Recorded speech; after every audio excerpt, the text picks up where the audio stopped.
So now we arrive here at Tuesday night, and we see an inarguable shift in voting blocks that Democrats thought were going to permanently be theirs because, well, remember what Biden said when he ran in 2020? If you don't know whether you're going to vote for Donald Trump or me, then you ain't black. And you're black, you got to vote for me. You're Hispanic, you got to vote for me. Like Trump is anti-immigration. You're an immigrant.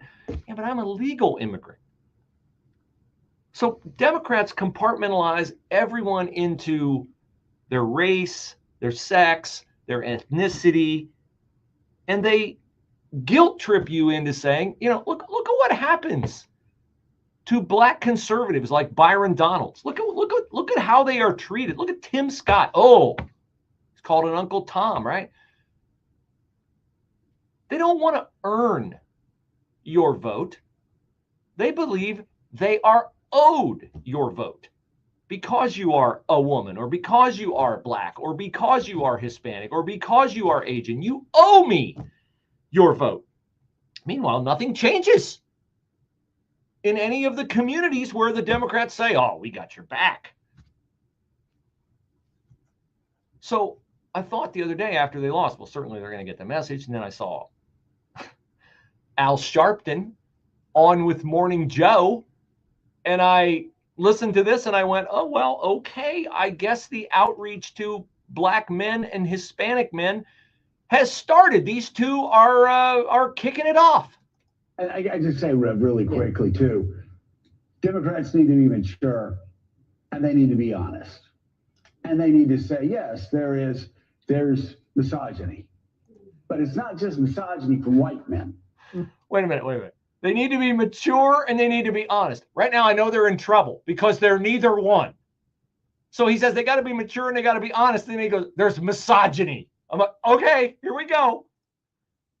Misogyny from Hispanic men.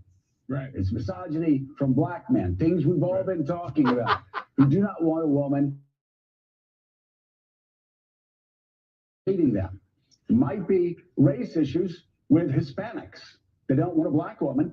Especially like the Democratic Party, I've always found when you're sitting around talking, they love to just sort of balkanize everybody into these separate groups and say, oh, white people don't like women and black people. No, it is time for the Democrats to say, okay, and you and I have talked about this before. A lot of Hispanic voters have problems with black candidates.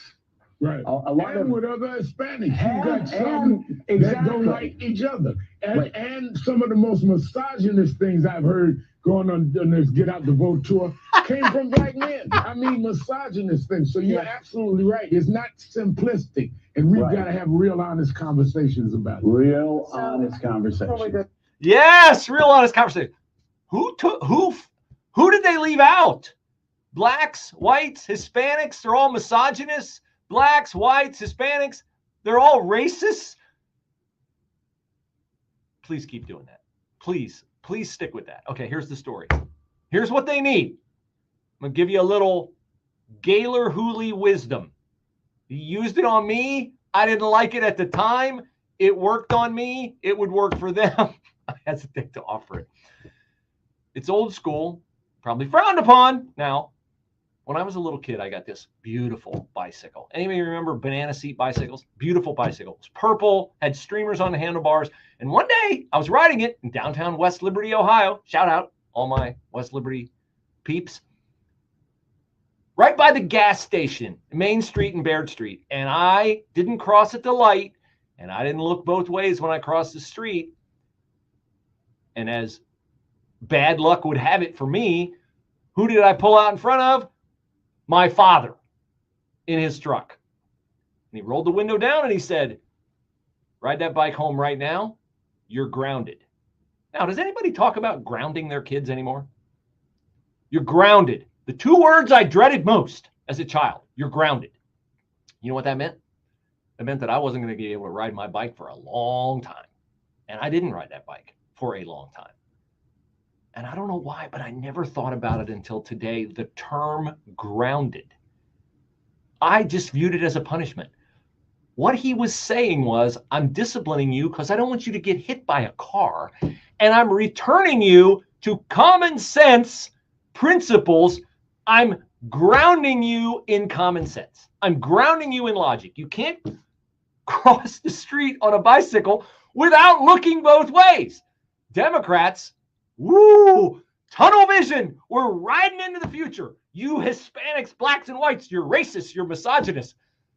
They need grounding. Too bad for you, Democrats. My dad is now in heaven. He can fix what ails you. But I